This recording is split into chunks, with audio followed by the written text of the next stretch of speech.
ప్రతి 16 నిమిషాలకు భారత్లో అత్యాచార ఘటన జరుగుతోంది. ఏడాదికి 4.5 లక్షలకు పైగా రేప్ కేసులు దేశంలో రికార్డ్ అవుతున్నాయి.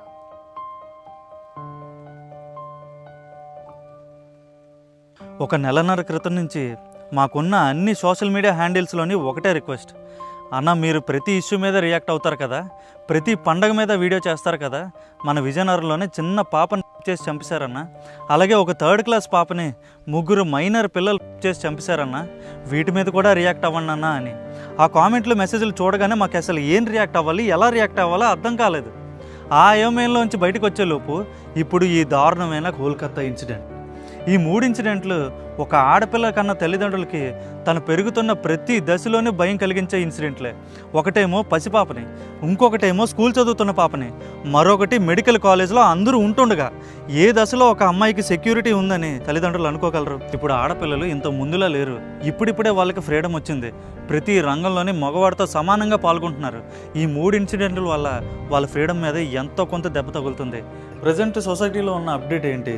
ఈ కోల్కతా ఇన్సిడెంట్ ఇలా జరిగింది. ఇండియా వైడ్గా మెడికల్ కాలేజ్లో ఉన్న స్టూడెంట్స్ అందరూ రోడ్ల మీదకి వచ్చి ధర్నాలు ర్యాలీలు చేస్తున్నారు.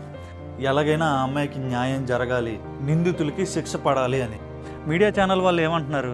ఇందులో పెద్ద పెద్ద వాళ్ళ హస్తం ఉంది, ఆ అమ్మాయిని చంపింది ఒక్కడు మాత్రమే కాదు, కొంతమంది కలిపి చంపారు అని. ఆ పెద్దవాళ్ళంతా కలిపి ఈ అమ్మాయిని చంపిన ఎవిడెన్సెస్ అన్నీ మాయం చేసే ప్రక్రియలో ఉన్నారు అని. ఇలా రోజుకొక అప్డేట్ ఈ ఇష్యూ మీద మనం సోషల్ మీడియాలో చూస్తున్నాం. ఇలాంటి టైంలో మెడికల్ కాలేజ్ స్టూడెంట్స్ తీసుకున్న స్టాండ్కి హ్యాట్స్ ఆఫ్. అయితే మరి మనం ఏం చేస్తున్నాం? ఇంట్లో కూర్చొని అయ్యో పాపం అని బాధపడుతున్నాం. ఒకసారి మన చిన్నతనంలోకి వెళ్దాం. మనకి ఏదైనా కావాలంటే మన పేరెంట్స్ని ఏడ్చి రాందాంతం చేసి పీల్చి పిప్పి చేసి పీకేస్తాం. అది మన చేతికి వచ్చినంత వరకు వదలం. వాళ్ళు కూడా కింద మీద పడి ఏదో ఒకటి చేసి ఒక వారానికో ఒక నెలకో సంవత్సరానికో మనకు కావాల్సింది మన చేతిలో పెట్టేవారు.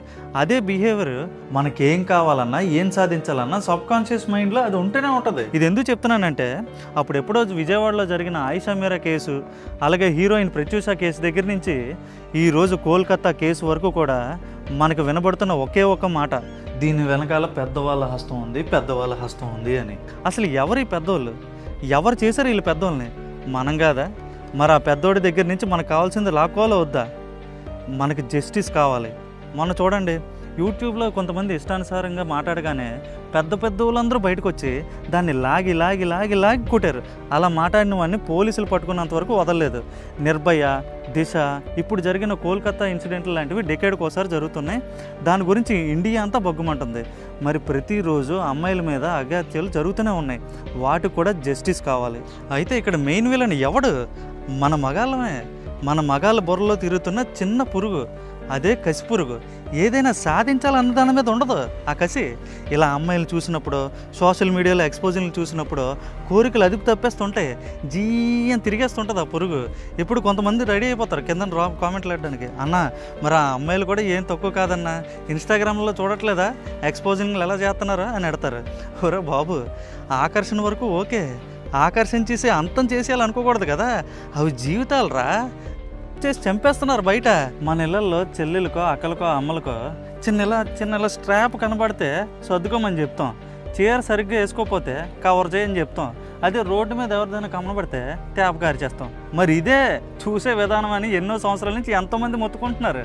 నీది అన్నది సేఫ్గా ఉండాలి, నీది కాంది నేను సాటిస్ఫై చేసేయాలి. ఇదంతా ఎక్కడొస్తుందో నాకు అనిపిస్తుందో చెప్పనా? ఇది క్లియర్గా నా ఒపీనియన్ చెప్తున్నాను.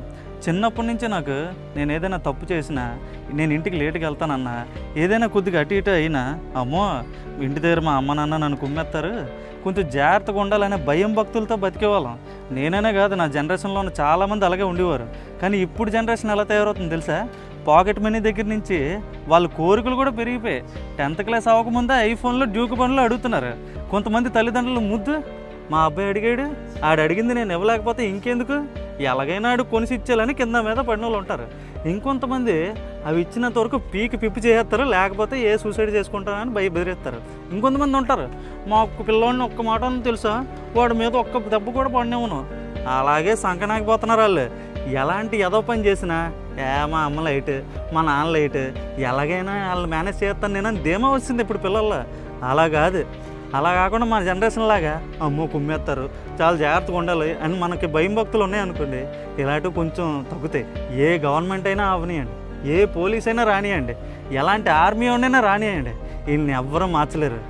ఒక్క ఆడు భూమి మీదకి రావడానికి కారణమైన వాళ్ళు తప్ప, ఆడు కానీ అలాంటి తప్పు చేస్తే భారతీయుడి తాతల కన్న కొడుకును కూడా చంపేస్తారనే భయం ఆడుకుంటే అలాంటి పని ఇంకెప్పుడు చేయడు.